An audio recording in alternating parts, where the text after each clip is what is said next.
सो good afternoon everybody, myself Acharya Vishwendra. आज एक sheet आपसे डिस्कस करूंगा रिगार्डिंग ग्रेविटेशन। तो सबसे पहले इसमें मैच द कॉलम, तो डायमेंशंस मैच करने बेसिकली। सो स्मॉल जी जो है, इसका small G is acceleration due to gravity, so it will match with this option. Then we have capital ji.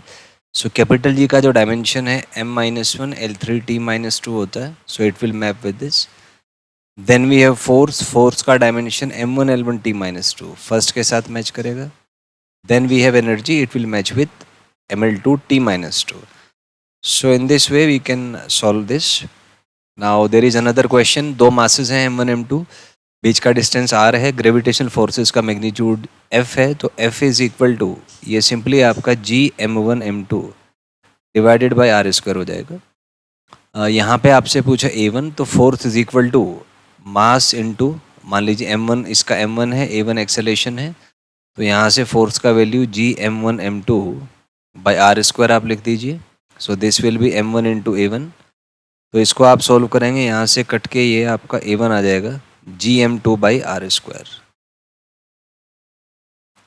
Similarly अगर हम a2 के लिए सॉल्व करें तो यहाँ से आप इसको सॉल्व कर सकते हैं।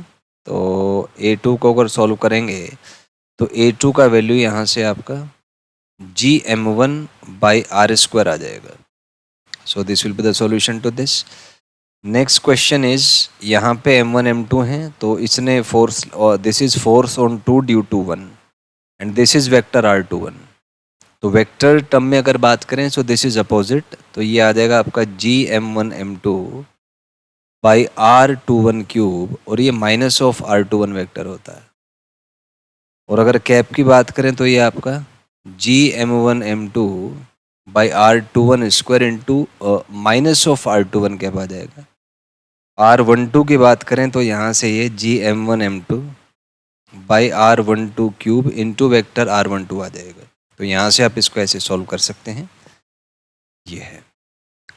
इसका नेक्स्ट पार्ट डिस्कस करते हैं।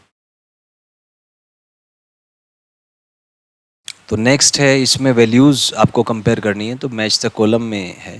तो स्मॉल जी, इसका वैल्यू होता है 9.8 मीटर पर second square. Capital G 6.67 into 10⁻⁻11। ऐसा unit of force is Newton and the CGS unit of force is डायन। तो इससे आप मैच कर लीजिएगा। नेक्स्ट इज यहाँ पे है, this is vector r1, this is vector r2, this is vector r21, so this is equal to r2 minus r1। और अगर वेक्टर r12 की वैल्यू बात करें तो ये आपका वेक्टर